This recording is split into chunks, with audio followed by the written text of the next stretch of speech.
Now I would like to invite our chief guest to enlighten us with the human rights. Please, sir.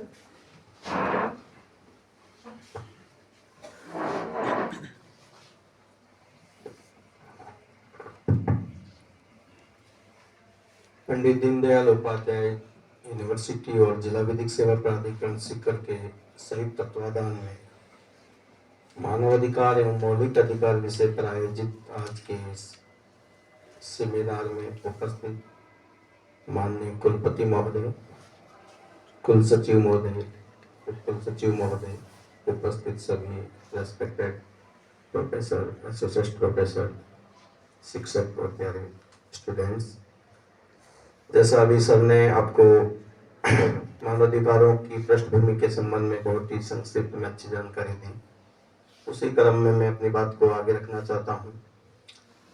जैसा कि आप सबको विदित है कि 10 दिसंबर अंतर्राष्ट्रीय ह्यूमन राइट्स डे के रूप में मनाया जाता है, लेकिन 10 दिसंबर को हमारे यहाँ रविवार का हॉलीडे होने के कारण हम ये कार्यक्रम 2 दिवस पूर्व ही आज आयोजित कर रहे हैं। कल भी हमारे कोर्ट में हॉलीडे होता है और कल राष्ट्रीय लोक अदालत है। इस राष्ट्रीय लोक अदालत का भी मानवाधिकार और ह्यूमन राइट्स से क्या संबंध है, मैं संक्षिप्त में अपनी बात में उल्लेख करूँगा।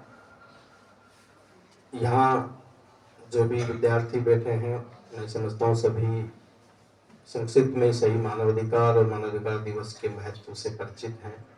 जैसा सर ने बताया कि मानवाधिकार वो अधिकार है जिनके संरक्षण के बिना एक व्यक्ति का समूह, परिवार, समाज और राष्ट्र कभी उन्नति नहीं कर सकता। कुछ अधिकार ऐसे होते हैं जो हमें संविधान से, कानून से मिलते हैं, लेकिन कुछ अधिकार ऐसे होते हैं जो हमें जन्म लेते ही मिल जाते हैं। जो अधिकार हमें जन्म लेते ही मिल जाते हैं, सामान्यतः उन्हें मानव अधिकार बोलते हैं। कि मानव अधिकारों को अर्जित करने की अगर कोई पहली योग्यता है तो वो यह है कि किसी व्यक्ति का जन्म होना आवश्यक है। जन्म लेते ही एक इंसान को खुले में सांस लेने का, बोलने का, कहीं भी भ्रमण करने का, पानी पीने का, अपनी बात को रखने का बहुत सारे अधिकार है, जिसके लिए उसको कभी किसी से परमिशन की आवश्यकता नहीं होती। कालांतर में जब डेमोक्रेसी का सिस्टम दुनिया में नहीं आया था, उसके पहले अलग अलग शासन व्यवस्थाएं रही है। विश्व के ज्यूरिस्ट की काउंसिल का एक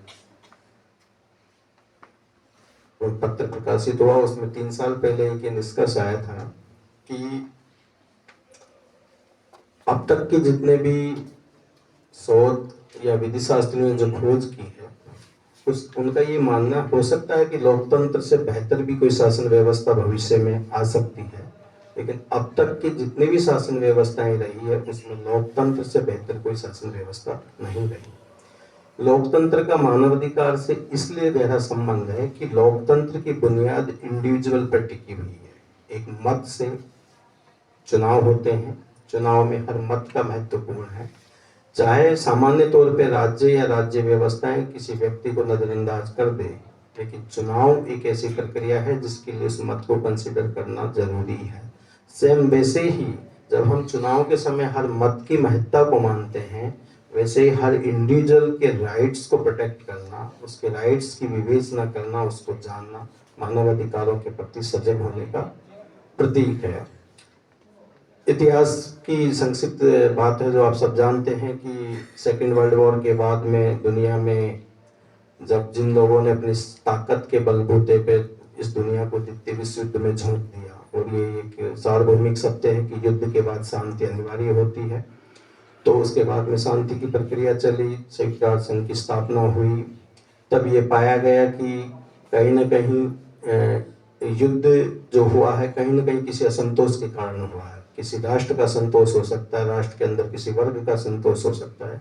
तो उसके लिए उससे पहले जो फ्रांस की जो क्रांति हुई थी, उसमें जो 3 मौलिक डेमोक्रेसी की चीजें निकल के आई थी, जो आप सब जानते हैं, स्वतंत्रता, समानता और बंधुत्व, कहीं ना कहीं मानवाधिकारों की स्थापना में इन्होंने बहुत गहरा प्रेरक रोल अदा किया कि बाध्य किया देश की, विश्व की जो उस समय नीति नियमता थे उनको कि वे कहीं ना कहीं इन चीज़ों को आवश्यक रूप से शामिल किया जाए।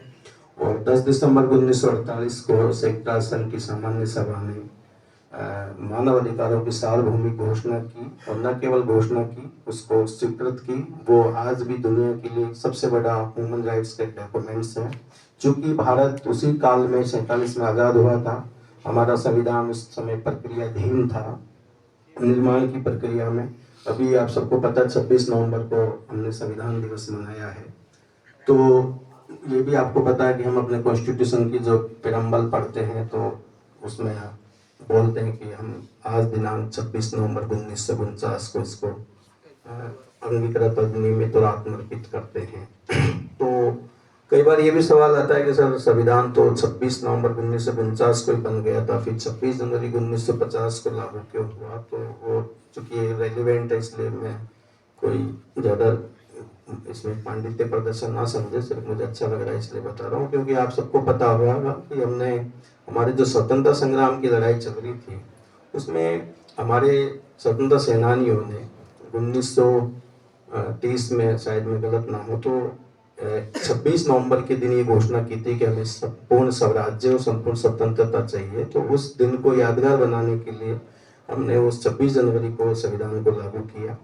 अब आप जो यूनाइटेड नेशन के चार्टर में जो डिक्लेरेशन हुआ था ह्यूमन राइट्स का, आप देखेंगे कि वो हमारे संविधान में कहाँ मिलता है। जैसा आप सबको पता है कि हमारे कॉन्स्टिट्यूशन के पार्ट 3 जो फंडामेंटल राइट्स से संबंधित है, मौलिक अधिकार जिनको हम बोलते हैं, लगभग सारे मौलिक अधिकार मूलतः मानव अधिकार ही है। जो पहले संविधान लागू हुआ तब 7 मौलिक अधिकार थे, उसमें प्रॉपर्टी का राइट भी फंडामेंटल राइट था। बाद में 44वें कॉन्स्टिट्यूशनल का अमेंडमेंट हुआ, उसके बाद में हम आज की डेट में हमारे फंडामेंटल राइट 6 रह गए हैं। आप देखेंगे वो 6 के 6 मौलिक अधिकार, अगर विस्तृत रूप से आप मानव अधिकारों के बारे में पढ़ेंगे तो वो ले दे के वहीं पे आते हैं। जैसा पहला अधिकार समता का अधिकार जो हमारा कॉन्स्टिट्यूशन का आर्टिकल 14 से 18 तक उसमें है। फिर अगला स्वतंत्रता का अधिकार है जो 19 से 22 तक है। तीसरा शोषण के विरुद्ध अधिकार है जो आर्टिकल 23 और 24 से संबंधित है। चौथा जो है धर्म की स्वतंत्रता से संबंधित अधिकार है जो आर्टिकल 25 से 28 तक है। और उसके बाद में आता है कि धर्म एवं शिक्षा और संस्कृति संबंधित अधिकार जो आर्टिकल 30 तक है। और सबसे जिसको भारत के संविधान की आत्मा का संवैधानिक उपचारों का अधिकार जो आर्टिकल 32 है। ये इस आर्टिकल 32 को संविधान की आत्मा कहा गया, आप सबने इसके बारे में सुना होगा। ऐसा क्या कारण रहा होगा कि इसी को आत्मा कहा? क्योंकि इसके पहले के जितने भी फंडामेंटल राइट है, मैं आप सब परिचित है लेकिन ये मेरी ड्यूटी है कि हमारे यहाँ दो प्रकार के लॉ है। अगर किसी सामान्य लॉ का वायलेशन होता है, फॉर एग्जाम्पल अगर इंडियन पेनल कोड आईपीसी के अंतर्गत कोई ऑफेंस मेड आउट होता है तो उसके लिए पुलिस केस दर्ज करा सकते हैं।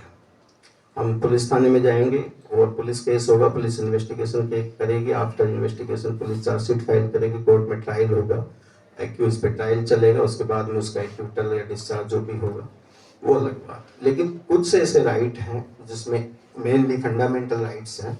जब भी किसी व्यक्ति के मौलिक अधिकारों का हनन होता है तो आर्टिकल 32 और आर्टिकल 226 दोनों के अंतर्गत वह व्यक्ति क्रमशः ऑनरेबल अपेक्स सुप्रीम कोर्ट और ऑनरेबल हाई कोर्ट में रिट फाइल कर सकता है। जितनी भी रिटें होती है वो फंडामेंटल राइट के वायलेशन पर ही होती है।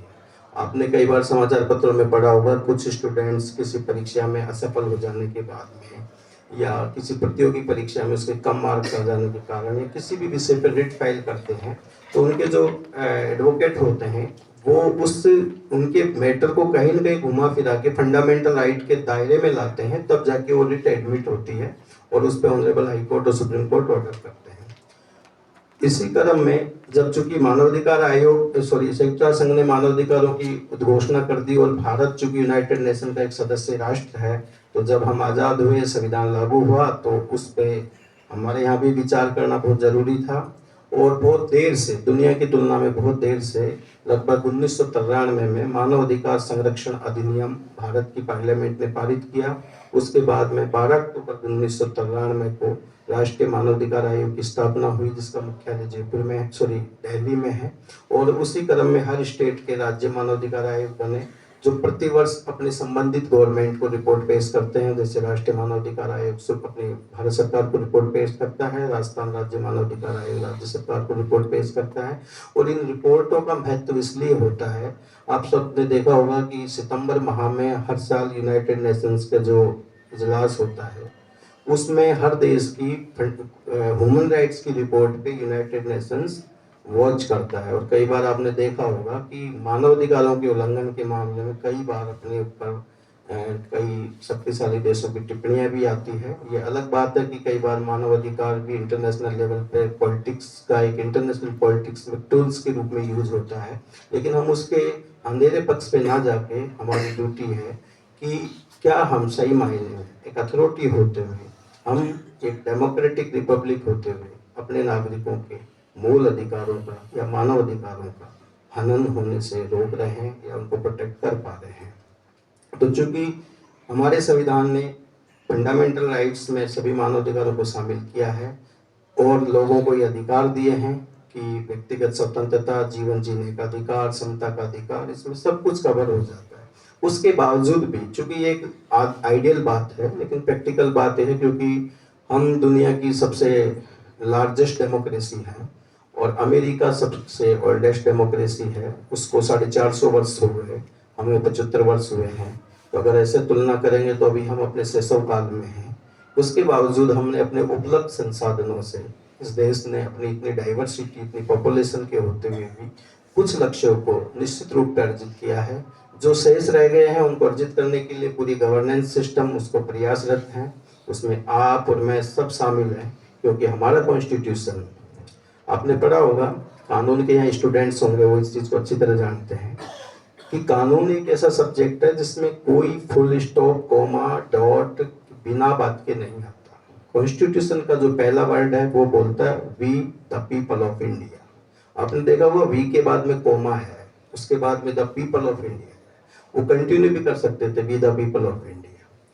हम निजी जीवन में अपना अलग अलग टाइटल रखते हैं, मेरा सरनेम अलग है, सर का सरनेम अलग है, आप किसी का, सबका सरनेम अलग है, लेकिन कॉन्स्टिट्यूशन हमसे ये उम्मीद करता है कि हम कलेक्टिवली एक टाइटल के लोग हैं, वो है we the people of India.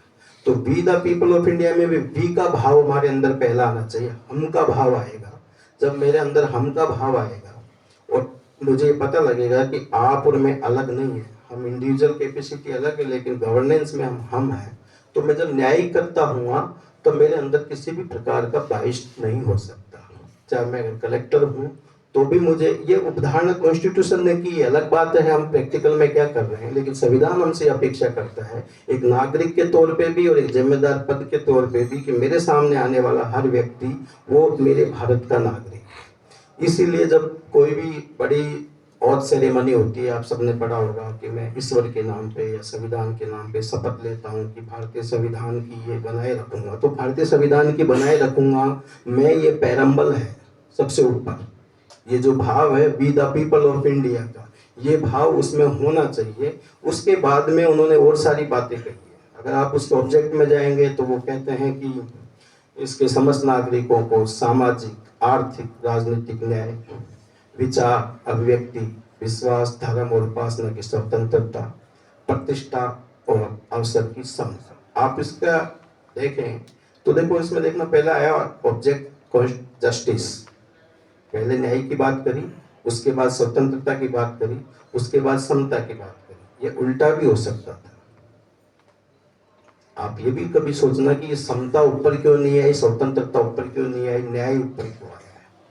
ये बेसिक प्रिंसिपल है कि अगर भारत के इतिहास में इसकी बातें देखें तो कुरुक्षेत्र में लॉर्ड कृष्णा ने जिसे विधि का विधान कहा है, मॉडर्न लॉ में उसी को रूल ऑफ लॉ कहा है। अगर रूल ऑफ लॉ यानी कानून का राज का मतलब है न्याय का राज अगर कहीं अधिस्थापित नहीं है, जैसा सर ने आपको अभी बताया, जहाँ पे अगर लॉ एंड ऑर्डर की सिचुएशन सही नहीं है वहाँ पे कोई विकास नहीं हो सकता, कोई डेवलपमेंट नहीं हो सकता, कोई इंस्टीट्यूट अपने पैरों पे खड़ा नहीं हो सकता।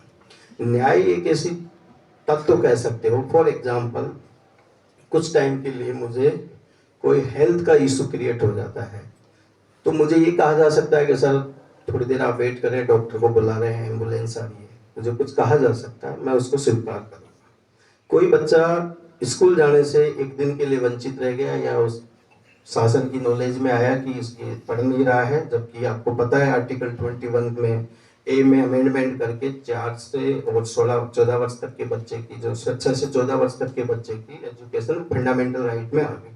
लेकिन हमको पता लगता है तो हम कहेंगे नहीं, आज स्कूल का पता चला, हमें इसको कल परसों में स्कूल में एडमिशन करा दें। लेकिन अगर आपके सामने किसी सड़क पे, किसी कार्यस्थल पे, किसी भी व्यक्ति के साथ अनजस्टिस हो रहा है, आप उस पीड़ित व्यक्ति को ये नहीं कह सकते कि आप 2-3 दिन तक इस अन्याय को सहन करते रहिए।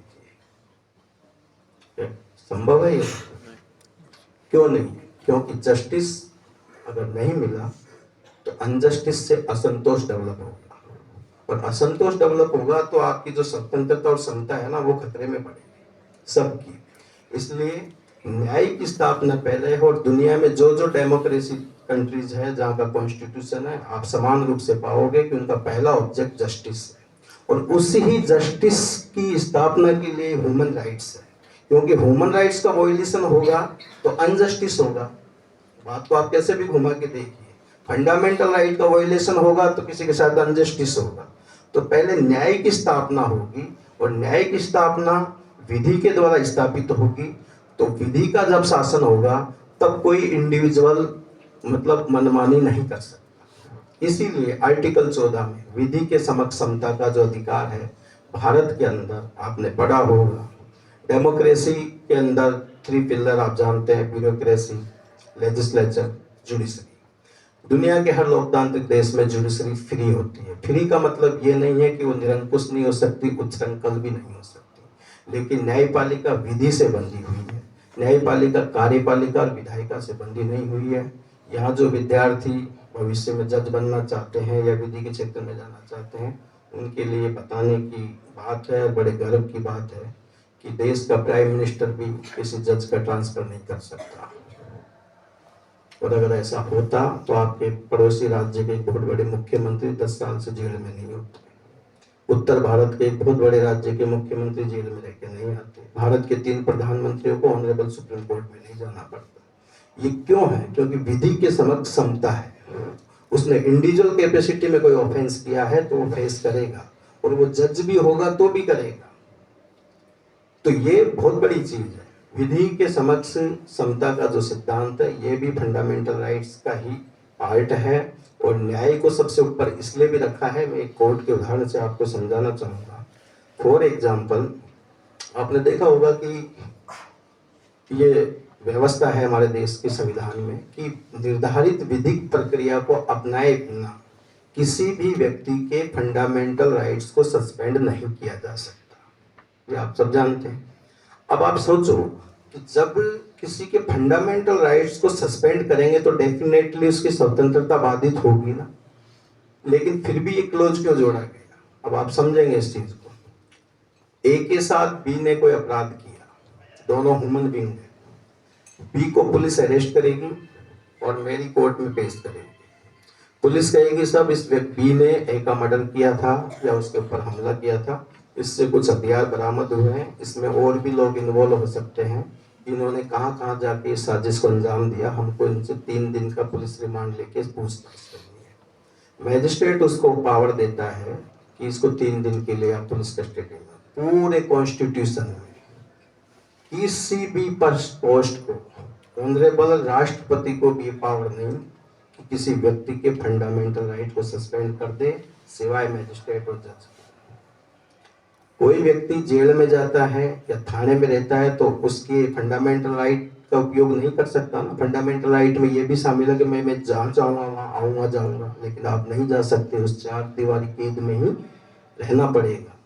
अब आप सोचो उस व्यक्ति को क्यों उसके फंडामेंटल राइट को सस्पेंड किया? इसलिए किया कि जो बी का मर्डर ए ने किया था या ए ने बी का किया था, तो उस ए को जस्टिस दिलवाना है।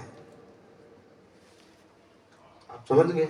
तो जस्टिस के लिए किसी की लिबर्टी भी सस्पेंड की जा सकती है। इसलिए हमारे पेरम्बल में ऊपर न्याय आया है, फिर स्वतंत्रता, फिर समता। ये मैंने चूंकि पूर्व में भी बोला, कानून और संविधान में एक भी शब्द ऑर्डर के बिना नहीं है। मन चाहे जैसे कि मैं कोई निबंध लिखूं और कोई विचार मैं ऊपर के पेरे में लिख दूं, नीचे के लिख दूं, ऐसी वहां कोई कतई गुंजाइश नहीं होती है। इसलिए हमारे एक मजाक में कहा जाता है कि पूरे सिस्टम के लोग पढ़े लिखे हैं, लेकिन जज जो है वो लिखे पढ़े हैं।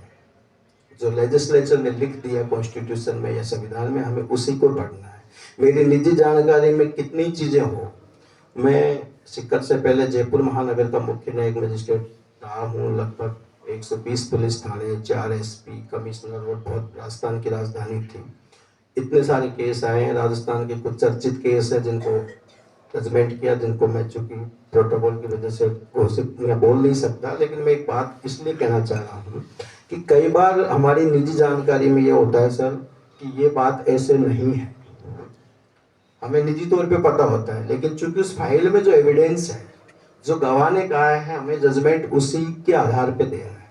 अगर मैंने वहां मेरी निजी जानकारी उसमें डाल दी, तो जब वो जजमेंट अपीलेट कोर्ट में जाएगा, तो जो दूसरी पार्टी का एडवोकेट उस जजमेंट का पोस्टमार्टम करेगा हाई कोर्ट या अपीलेट कोर्ट अथॉरिटी के सामने, वो कहेगा साहब ये लर्नेड कोर्ट ने जो पैरा संख्या 3 में जो ये अपना मत अभिव्यक्त किया है, इसका तो कोई आधार इस पूरी पत्रावली में नहीं है। तो उससे पूछेगी हाई कोर्ट अपीलेट अथॉरिटी, भाई मिस्टर जज साहब से बताइए आपने कहाँ से लिख दिया। अब वो ये कहे कि मेरी निजी जानकारी में थी, तो ये उसके जज होने के पैमाने पे वो व्यक्ति नहीं उतरता। इसलिए कई बार आपको ये लगता होगा कि कोई दुर्दांत अपराधी जिसकी समाज में बहुत कुख्यात प्रसिद्धि, तो क्या कहे मतलब विख्यात हो चुका है, और वो कई बार किसी मामले में बरी होके आता है, तो अदरवाइज मत लेना। पब्लिक परसेप्शन ये होता है कि बड़ा आदमी था, अप्रोच वाला था, छूट के आ गया, और ले दे के आप हमारी कानून व्यवस्था को कटघरे में खड़ा कर देते होंगे। मैं एक विनम्र मत में ये बात कहना चाहूँगा कि कोर्ट के अंदर किसी भी कलम को इधर से इधर करने की कोई गुंजाइश इस सिस्टम में नहीं है। ये यकीन मान के चलना।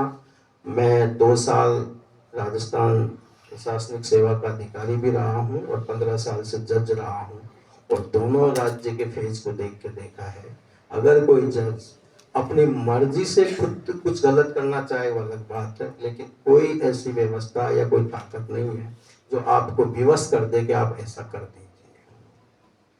उसके बावजूद भी अगर कोई व्यक्ति कानून से बचता है या बरी होता है, तो उसका सीधा सा मतलब होता है कि जो गवाह उसके खिलाफ बयान देने के लिए प्रोसिक्यूशन लिस्ट ने पेश किए थे, वो गवाह कोर्ट में जाके मुकर जाते हैं और ये बोलते हैं साहब मैंने कुछ नहीं देखा, मेरे सामने कुछ नहीं हुआ। फिर न्यायालय के पास में कोई विकल्प नहीं बचता उस व्यक्ति को रिहा करने का, क्योंकि हम क्रिमिनल सिस्टम के उस सिद्धांत के फॉलोवर कंट्री है जो ये कहता है चाहे 100 अपराधी बच जाए, लेकिन एक भी निर्दोष व्यक्ति को सजा नहीं होनी चाहिए। इसलिए जैसा क्रिकेट मैच में आप देखते हैं डाउट और बेनिफिट किसी टाइम पे बैट्समैन को मिलता था, वैसे ही क्रिमिनल जुडिशियल सिस्टम का एक सिद्धांत है कि जो भी संदेह उत्पन्न होगा उसका लाभ एक्यूज को मिलेगा। तो इसीलिए आपने कभी क्रिमिनल निर्णय अगर पढ़े हो गूगल पे कहीं, आजकल तो ऑनलाइन हमारे जजमेंट होते हैं, तो उसमें लास्ट में ऑनरेबल जज जी लिखते हैं कि अभियोजन पक्ष इस प्रकरण को युक्त संदेह से परे प्रमाणित करने में सफल रहा है, अतः अभियुक्त को अपराध धारा फला में दोष सिद्ध किया जाता है। यानी युक्त बियॉन्ड द डाउट, एक लेस मात्र का संदेह ना हो, तब जाके हम किसी को सजा देंगे। अब ये बात सुनने में कई बार हमको लगेगी यार ये भी क्या जटिल प्रक्रिया हुई, लेकिन फॉर एग्जाम्पल उस एक्यूज की जगह हम में से किसी एक को खड़ा करके देखें, और सपोज करो हम निर्दोष हूं क्योंकि आपके बारे में आपसे ज्यादा कोई नहीं जानता, तो फिर आपको उस समय वो प्रक्रिया कितने महत्वपूर्ण लगे। जब अगर हम इनोसेंट है और हमारे ऊपर कोई प्रोसिक्यूट कर दिया है या कोई ट्रायल फेस कर रहे हैं, तो हमें तो सिर्फ उस प्रक्रिया से तो भरोसा है, क्योंकि ये प्रक्रिया में जो बियॉन्ड द फेयर होगा तभी मैं बचूंगा। इसलिए ये जो इस विषय पे मैंने इसलिए बात रखी, ये भी ह्यूमन राइट्स के कंसेप्ट को ही कवर करती है। ह्यूमन राइट्स का कंसेप्ट में यह है कि किसी व्यक्ति को बिना सुनवाई का अवसर दिए उसे आप दंडित नहीं कर सकते। कोई भी व्यक्ति अपने मामले में खुद न्यायाधीश नहीं हो सकता, ये बेसिक प्रिंसिपल है। इसलिए हमारा जो क्रिमिनल सिस्टम है वो थोड़ा सा लेंथी है, लोगों पे उसमें लगता है। कई बार जयपुर में मैं ऐसे ही यूनिवर्सिटी के कार्यक्रम में था, डीम्ड यूनिवर्सिटी के, तो वहाँ स्टूडेंट्स ने पूछ लिया, सर वो मुंबई हमले के आतंकवादी को जब पुलिस ने उसी दिन गिरफ्तार कर लिया था तो उसको इतने 10-12 साल बाद में क्यों फांसी पे लटकाया। अब ये तो चूंकि पर्सन ही अपने आप में विकलांग सा लग रहा है क्योंकि वो जानकारी का अभाव है। अगर पुलिस, भारत की सशस्त्र बल या पुलिस उसे उसी दिन किसी भी तरीके से एनकाउंटर कर देती तो वो दुनिया में हमेशा सस्पेक्टेड रहता। दुनिया ये मानती भी नहीं कि वो टेररिस्ट कोई दूसरे देश का था। हमारे देश की पुलिस ने उसको पकड़ा, बाकायदा उसकी ट्रायल चली, उसको एडवोकेट उपलब्ध करवाया सरकार ने अपनी ओर से अपने पक्ष रखने का, और उसके बाद में जाकर उसको फांसी हुई और उसका एविडेंस है, दस्तावेज है और पूरी दुनिया ने माना। और जो पड़ोसी देश उसको अपने देश का नागरिक मानने से इनकार कर रहा था, अंततः उसको बाद में जाके स्वीकार करना पड़ा कि हमारे देश का। इसलिए न्याय में देरी होना भी न्याय नहीं देने के बराबर माना गया है सैद्धांतिक तौर पे। लेकिन चूंकि हमारे देश में इतनी बड़ी जनसंख्या है, अमेरिका के अंदर हर 1 लाख पब्लिक पे 2 जज की नियुक्ति होती है, और आप कल्पना करेंगे राजस्थान के अंदर ऑनरेबल हाई कोर्ट में 50 जज की पोस्ट होती है, वो कभी 30 से ज़्यादा नहीं भरी जाती। हमारे यहाँ में आज भी 1500 जज का काडर है, उसमें से केवल 1100 जज ही पोस्टेड हैं, 400 पोस्ट खाली है। पूरे देश के अंदर जजों की पोस्ट रिक्त है। अब आप सोचिए, ऑनरेबल वीसी साहब इस चीज़ को अच्छी तरह समझ सकेंगे, अगर एक यूनिवर्सिटी के वीसी के पास में 2-2 यूनिवर्सिटी का चार्ज हो तो उनके कार्य निष्पादन में कितना प्रतिशत गुणवत्ता में बढ़ोतरी होगी। जब किसी कोर्ट, हर कोर्ट में मजिस्ट्रेट जज रहेगा, थाने उतने होंगे, तो मैं ये नहीं कह रहा कि जज के बैठ जाने से या थाने खुल जाने से कोई अपराध रुक जाते हैं। अपराध तो जनसंख्या बढ़ेगी, वो रुकेंगे नहीं। इसीलिए समाज में हमेशा नैतिकता का पहलू जिंदा रहा है। दुनिया का चाहे कोई भी देश हो, कोई भी धर्म को मानने वाले लोग हो, वो ये मानते हैं कि जब जब समाज का मॉरल इंडेक्स नीचे आएगा तो उसका क्राइम का इंडेक्स ऊपर जाता है। तो नैतिकता अगर समाज से कम होगी, अब कुछ अपराध ऐसे होते हैं, चलो आप कहेंगे साहब सड़क पे किसी की हत्या होगी तो उसके लिए तो पुलिस प्रशासन जिम्मेदार है ही, भाई नहीं होनी चाहिए थी। लेकिन मुझे बताते हुए बड़ी शर्म आ रही है कि मैं ऐसे ऐसे केस डील करता हूँ जो एक घर में, एक परिवार में, एक पवित्र रिश्ते में भी कोई व्यक्ति अपराध करता है। अब आप सोचिए, आप कल्पना कीजिए, क्या हर घर के अंदर पुलिस जाएगी क्या? दुर्भाग्य की बात, अगर कोई बाप अपनी बेटी का चीरहरण कर रहा है उसको कौन सी पुलिस फोर्स बचा सकती है? और ऐसा होता है। तो कोई कठोर कानून से कभी अपराध रुके नहीं है। कितनी कोर्ट खोल लो, कितने पुलिस थाने खोल लो, अपराध अगर कभी कम हुए हैं तो उस समाज में जागरूकता से, नैतिकता से, आज ड्रग्स का इतना यूज हो रहा है, ऐसे ऐसे रिश्ते शरण, मतलब जिनका मतलब आप कल्पना नहीं कर सके, ऐसे ऐसे रिश्ते शरण होते हैं। एक न्यायाधीश के रूप में कई बार रोना आता है, कई बार। बाहर से बैठ के लोग तो उसको एक बुत समझते होंगे, लेकिन उसके अंदर भी एक इंसान है। अब सोसाइटी से तो सब लोग जाएंगे, आप में से जज बनेंगे, आप में से कलेक्टर बनेंगे, आप में से सीएम पीएम बनेंगे। अब हम बनते नहीं है तब तो बहुत आदर्शवादी बातें करते हैं, और जैसे हम पीठासीन हो जाते हैं फिर हम शेर हिंद बगदाद हो जाते हैं। ये यथार्थ बात है। सोसाइटी को अगर आप तुलना करें तो दूध है, मिल्क है, जैसा मिल्क है वैसी छाछ बनेगी, वैसा मक्खन बनेगा, वैसा घी बनेगा, वैसी मिठाई बनेगी, वैसी रबड़ी बनेगी। अब दूध में मिलावट है तो सारी चीजें मिलावटी है। अब हम क्या चाहते हैं कि दूध तो मिलावटी देंगे, लेकिन हमको है ना मावा अच्छा वाला चाहिए। कितनी हिपोक्रेसी है। तो हम चूंकि विद्या के मंदिर में हैं और मुझे आज बहुत खुशी हुई, बहुत सालों बाद एक विश्वविद्यालय में जाने का अवसर मिला। इसके बाहर से निकलते हुए कई बार इसकी जो हेरिटेज बिल्डिंग है उसने हमेशा आकर्षित किया, सबको ही मोहित करती है। वीसी साहब बहुत ही लर्नेड, इतने बड़े विश्वविद्यालय से पढ़े हैं। सौभाग्य से कुछ दिन मुझे भी उस विश्वविद्यालय में पढ़ने का अवसर मिला। आज के इस कार्यक्रम को आयोजित करने के लिए विश्वविद्यालय प्रशासन ने विशेषकर कुल सचिव साहब और माननीय कुलपति महोदय सबने ये अवसर हमें दिया। आज का विषय बहुत विस्तृत है कि लॉ एक समुंदर से गहरा वस्तु हुआ है। लॉ एक ऐसा है जो समुंदर है जिसका कोई साहिल नहीं होता, और मेरे जैसा विधि का एक बहुत ही शिशु इसके बारे में कोई बड़ा व्याख्यान दे तो ये अतिशक्ति होगी। दुनिया के हर सब्जेक्ट में कोई एक्सपर्ट होता है, लेकिन लॉ में कभी कोई एक्सपर्ट नहीं होता। कभी हमसे कोई पूछते हैं तो हम अपना परिचय सामान्य तौर पे विधि के विद्यार्थी के रूप में देते हैं, क्योंकि विधि मानवीय संव्यवहारों को संचालित करने वाला एक नियम है और मानव के व्यवहार हर पल बदलते रहते हैं। इसलिए एक वकील के रूप में या एक जज के रूप में किसी केस में जो राय व्यक्त कर दी, ये कतई जरूरी नहीं है कि अगले केस में भी वही राय लागू हो जाए, क्योंकि हर केस के, जैसे हर व्यक्ति के फिंगरप्रिंट अलग होते हैं, वैसे ही हर केस के फैक्ट अलग होते हैं। इसलिए लॉ में कोई एक्सपर्ट नहीं होता, टिल रिटायरमेंट और टिल डेथ तक उसको पढ़ना होता है। इसलिए आपने देखा होगा फिल्मों में जज जो दिखाते हैं वो बड़े मोटे मोटे चश्मे लगा के और बहुत ओल्ड एज के लोग होते हैं। तो ओल्ड एज तो खैर एक प्रकृति का नियम है, लेकिन चश्मे जरूर सबके लग जाते हैं। बीपी शुगर सबको रहती है, मतलब एक फिक्स है सर्विस में, क्योंकि आपको और सर्विस में आप 10 से 5 जाके फ्री हो सकते हैं। जुडिशरी में रहते हुए आपके घर पे 2-3 इतने लाल लाल बस्ते बंद के जाते हैं, बच्चे देख के अनुमान लगाते हैं पापा आज तो 12 बजे तक तो इन्हीं से बात करेंगे, हमसे बात ही नहीं होती है कई बार। तो ये उसका एक ड्यूटी है, कोई एहसान भी नहीं है, उसके लिए उसको वेतन मिलता है। तो मानव अधिकारों के संदर्भ में मैं लास्ट में ये निवेदन करना चाहूँगा कि हम इंडिविजुअली क्या कर सकते हैं।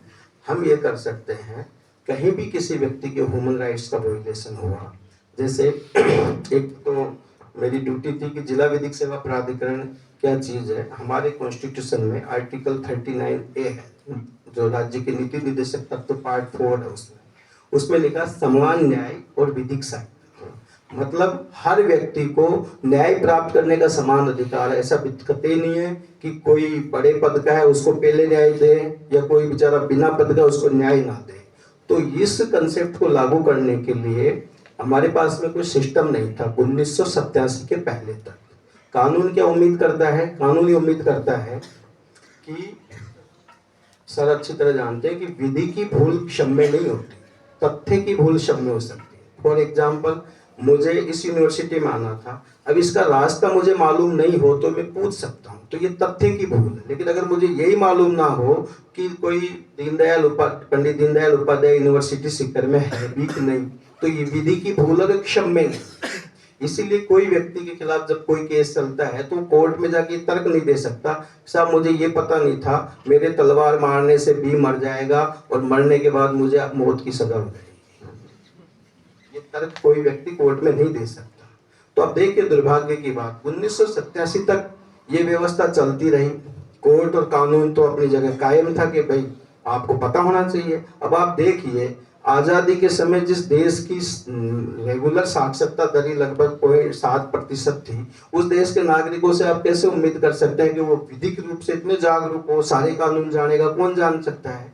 तो 1987 में Indian legal service authority act बना। उस समय जस्टिस कृष्णा अय्यर हिंदुस्तान के बहुत बड़े जज हुए थे।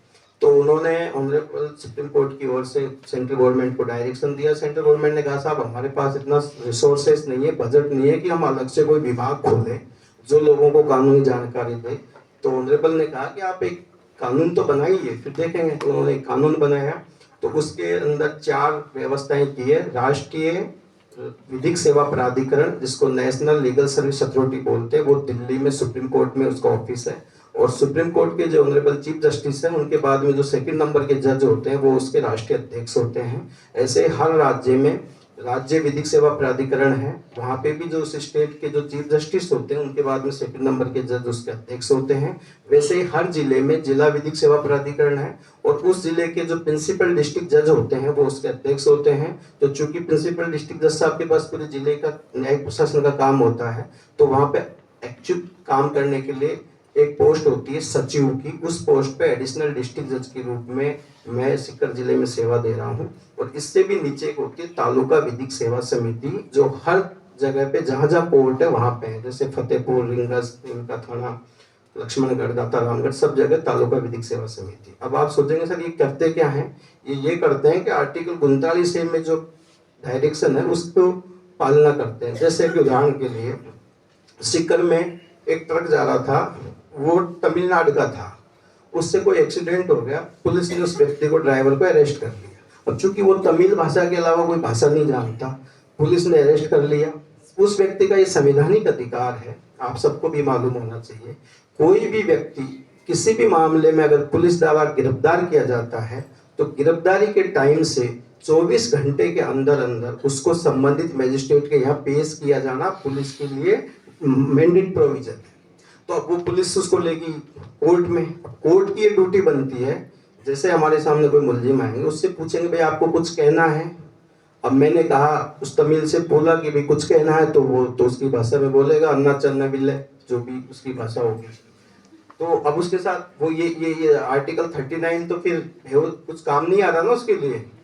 तो ये हमारा विभाग जो है जिला विधिक सेवा प्राधिकरण, मैं आपके जरिए सीकर की जनता तक ये मैसेज पहुंचाना चाहता हूँ, किसी भी व्यक्ति को किसी भी प्रकार की कानूनी जानकारी या सलाह लेनी हो तो उसे निःशुल्क कानूनी जानकारी और सहायता दोनों हमारा विभाग देता है, उसके लिए एक पैसा नहीं लगता किसी को। लेकिन उसके कुछ प्रोविजन बने हुए हैं, कोई महिला है, कोई जेल में है, किसी की आर्थिक आय निर्धारित मापदंड से कम है, तो उसको हम अपनी ओर से सरकारी वकील उपलब्ध कराते हैं। जो व्यक्ति जेल में अगर इसलिए नहीं रह सकता कि साहब मेरे पास तो वकील करने के लिए पैसे नहीं है, इसलिए मैं हर सप्ताह जयपुर की जेल का निरीक्षण, सीकर जेल के जितनी भी जेल है, यहाँ 3 जेल है, 2 सब जेल है, नीम का थाना और फतेहपुर, और एक सेंटर जेल जिला मुख्यालय पे, तीनों का निरीक्षण करता हूँ और ये देखता हूँ कि कोई ऐसा व्यक्ति तो नहीं है जिसके पास वकील नहीं है। अगर वो कहेगा मेरे पास वकील नहीं है तो हम उसे, हमारा विभाग उसको वकील उपलब्ध कराता है। ये एक बहुत बड़ी सेवा है। तभी आर्टिकल 39 की पालना होगी, एक कि सब समान न्याय। उसको न्याय समान कहाँ मिला, उसके पास पैसे नहीं है तो वो न्याय से वंचित नहीं हो सकता ना, इसलिए ये विभाग खोला गया है। इसके अलावा एक और इम्पोर्टेंट जानकारी, समय का अभाव है, कि अक्सर क्या होता है कि हमारे परिवार में या समाज में कहीं पे भी कोई विवाद हो जाता है, चाहे क्रिमिनल विवाद हो चाहे सिविल विवाद हो, हम सीधा पुलिस थाने में और कोर्ट में चले जाते हैं। फॉर एग्जाम्पल, पति पत्नी के बीच में कोई डिस्प्यूट हो गया, हम गुस्से में आके थाने में रिपोर्ट दर्ज करा देंगे या कोर्ट में परिवार पेश कर देंगे। उसके बाद मामला चला गया, एक पक्ष को जेल पुलिस ने पकड़ लिया तो फिर उनके बीच में कोई संभावनाएं रहती नहीं। तो कोर्ट में और थाने से जाने के पहले कोई भी व्यक्ति जिनके बीच में विवाद पैदा हो गया, वो एक बार हमारे ऑफिस में आ जाए और एक सिंपल एप्लीकेशन लिख के ये दे दे कि साहब मुझे बी से ये समस्या है, तो हमारा ऑफिस उस बी को नोटिस दे के बुलाता है। कोई केस दर्ज नहीं होता, कोई पैसा नहीं लगता। हमारे वहाँ पे गवर्नमेंट काउंसलर बैठे हुए हैं, वो उन दोनों पार्टियों के बीच में काउंसलिंग करवाते हैं। 1 2 3 जब सिटिंग होती है उनके बीच में, तो उनके अंदर की जो बर्फ है वो पिघल जाती है। कई बार वो मामले सुलझ जाते हैं, थाने में नहीं जाना पड़ता, कोर्ट में नहीं जाना पड़ता। इसको प्री लिटिगेशन प्रक्रिया बोलते हैं, यानी लिटिगेशन के पहले की प्रोसीजर है। इसका लोगों को जानकारी नहीं है, आप बता सकते हैं। और हमारे विभाग का जो तीसरा इम्पोर्टेंट काम है वो ये है कि हर 3 महीने में यानी 1 साल में 4 राष्ट्रीय लोक अदालतों का आयोजन होता है।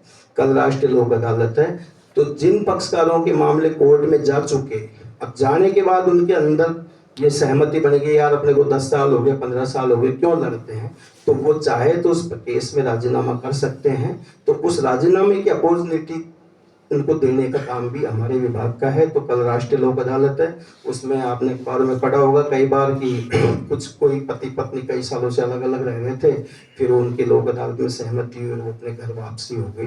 तो इस तरीके के विधिक सेवा के कार्य जिला विधिक सेवा प्राधिकरण करता है। इसकी जानकारी भी देना मेरे लिए उचित था और मैंने आपका बहुत समय लिया, इसके लिए मैं आप सबका आभारी हूँ। और जो प्यारे विद्यार्थी हैं, आप इतने महान विद्वान गुरुजनों के सानिध्य में शिक्षा प्राप्त कर रहे हैं, इसलिए ऐसे स्तर की उपस्थिति में आपको कुछ बताना हिमालय को बर्फ दिखाना जैसा है। लेकिन किसी विद्वान ने एक बात कही थी जो सब पे लागू होती है कि जो सिर किताबों में झुके रहते हैं वो दुनिया में हमेशा उठे रहते हैं। बहुत बहुत आभार, धन्यवाद। Thank you sir. आज आपके व्याख्यान के माध्यम से हमें human rights and fundamental rights पर जो व्यवहारिक ज्ञान प्राप्त हुआ है, that was not at all possible practically by reading books only.